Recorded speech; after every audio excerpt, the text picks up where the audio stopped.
ओम शांति। 31 जुलाई। बहुत नशे के साथ बाबा ने प्रारंभ किया है।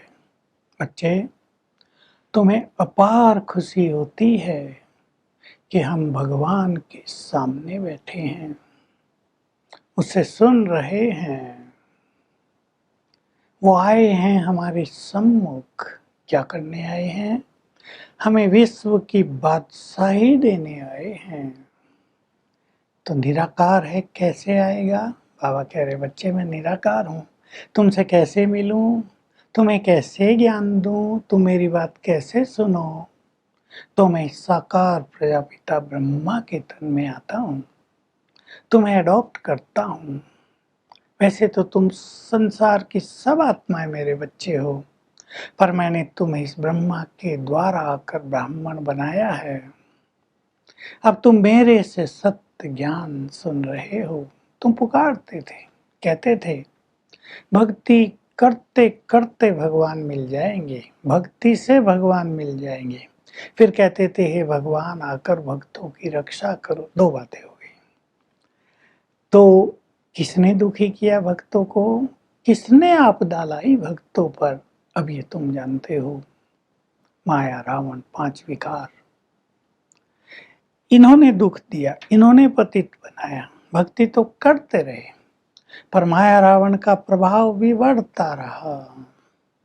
इसलिए तुम मुझे बुलाते रहे, पतित पावन आओ, हे दुख हरता आओ। हम बहुत दुखी हो गए हैं। बाबा कहते घर घर में देखो क्या लगा हुआ है आजकल, दुखों के पहाड़ गिर रहे हैं। तो मैं आ गया हूँ तुम्हारे दुख हरने के लिए। तुम्हें रास्ता बता रहा हूँ, तुम्हें राजयोग सिखा रहा हूँ, सहज योग।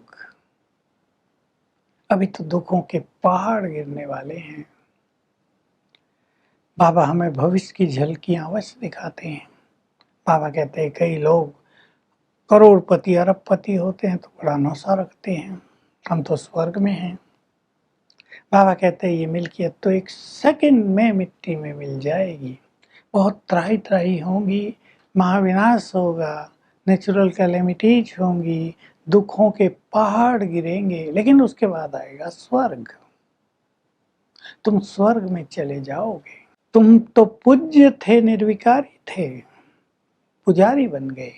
पहले तुमने शिव के मंदिर बनाकर बहुत पूजा की, क्योंकि मैंने तुम्हें स्वर्ग की बादशाही दी थी। मैंने तुम्हें बहुत सुख दिया था, तुम्हारे सभी दुख दूर किए थे। तो रिटर्न में तुम मेरे बड़े बड़े मंदिर बनाते गए, बहुतों ने बनाए, सब पूजा करने लगे। फिर तुम देवताओं की प्रतिमाएं बनाकर अपनी ही पूजा करने लगे। तो तुम आप ही पूज्य थे देवता, आप ही देवताओं के पुजारी बन गए। लोगों ने तो भगवान के लिए लिख दिया कि वो आप ही पूज्य है, आप ही पुजारी है। वो गलत लिख दिया। भगवान कभी पुजारी बनता ही नहीं है। बाबा बच्चों से रूरियान कर रहे हैं। ये बहुत मीठी रूरियान है। जैसे घर में बाप बैठकर अपने बच्चों से कुछ पूछे, तो शिव बाबा भगवान अपने महान बच्चों से पूछ रहे हैं, मैंने तुम्हें स्वर्ग की बादशाही दी थी, तुमने कहाँ गंवा दी? मैंने तुम्हें निर्विकारी बनाया था, तुम विकारी कहाँ से बन गए? कितना सुख दिया था मैंने तुम्हें, अथाह धन संपदा, तुम दुखी हो गए? क्या किया तुमने? मुझे भी भूल गए, भक्ति करते रहे बस। तुम तो देवी देवता धर्म के थे, ये हिंदू क्यों कहलाने लगे हो? भूल गए तुम सब अपने धर्मों को। तो याद दिला रहे बाबा, हंसी मजाक में याद दिलाते थे, मैंने तुम्हें अथाह धन संपदा दी थी बच्चे, तुमने सब गंवा दी। फिर से आया हूं तुम्हें देने के लिए। तो तुम्हें मेरी मत पर चलकर अच्छे से अच्छा पुरुषार्थ करना है, उच्च पद पाना है। ये रूढ़ियान हम भी बाबा से करते रहे, और बाबा हमारे सम्मुख बैठा है, इस पर बहुत ध्यान दें। बाबा एक सीख दे रहे हैं हमें। तुम जानते हो हमारा जन्म जन्म का कर्मों का हिसाब बहुत बड़ा है, वो हमें योग बल से चुकता करना है।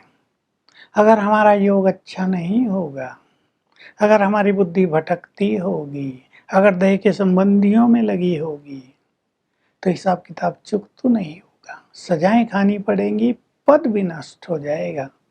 तो बाबा बहुत प्रेरणा दे रहे हैं, तुम्हें अच्छे कर्म करने हैं, कोई विकर्म तुमसे ना हो। मैं आकर तुम्हें आत्माभिमानी बनना सिखा रहा हूं। तुम देहाभिमान में आ गए, अब तुम स्वयं देखो। हमने 5000 साल की यात्रा की, कोई बैरिस्टर है तो आत्मा है ना उसके अंदर, कोई नारी है उसके अंदर भी आत्मा है। तुम भी इस देह में बैठे हो, आत्मा हो। मैं भी परमात्मा निराकार तुम्हारे सम्मुख इस देह में बैठा हूँ। ये चिंतन करते करते तुम्हें आत्माभिमानी बन जाना है। आत्माभिमानी बनेंगे तो बहुत सारे विकार छूट जाएंगे और तुम्हें तुम्हारी याद भी बहुत सरल हो जाएगी। याद जो मेहनत लगती है ना याद की, वो सब सहज हो जाएगी। तो आज हम अपने पर जरा नजर डालें। हमारे कर्म पुण्य कर्म होते हैं, ऐसा तो नहीं। कलयुग के प्रभाव से, माया के प्रभाव से हम कोई विकर्म करते रहते हैं। हमने पूर्ण तैयारी की है, विनाश तो होगा। बाबा डराने के लिए नहीं कहते, लेकिन बाबा भावी का एक दर्शन कराते हैं हमें कि ये होने जा रहा है, तुम अपनी पूर्ण तैयारी करो। तुम्हें नष्टों वहां बनना है और श्रेष्ठ पुरुषार्थ करके बाबा से सब कुछ प्राप्त भी करना है। तो हमें अपने पे नजर रखनी है। हम वो सब कुछ कर रहे हैं जो हमें भगवान को पाकर कर लेना चाहिए, या उसको पाकर, उसको देखकर, उससे सुनकर ज्ञान हम फिर से अपनी दुनिया में मस्त हो जाते हैं, धन कमाने के पीछे भागते हैं, या बच्चे मित्र संबंधियों में उलझ के रह जाते हैं।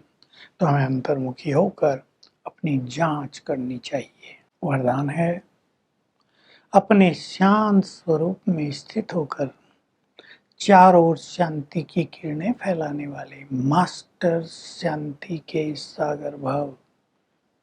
बाबा ने कहा, संसार में अगर किसी चीज की बहुत जरूरत है दुनिया को, वो है शांति। शांति का मार्ग लोग नहीं जानते, अशांत किसने किया ये भी उन्हें नहीं पता। कोई व्यक्ति खुद शांत रहे लेकिन चारों ओर की अशांति, अशांत वातावरण उसको शांत रहने नहीं देगा।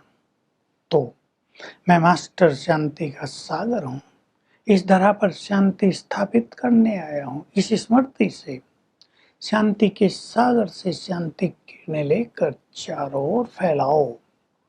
ये होगी विश्व को शांति देने की सबसे बड़ी सेवा। स्लोगन है, बाप के सर्व गुणों का अनुभव करने के लिए सदा ज्ञान सूर्य के सम्मुख रहो।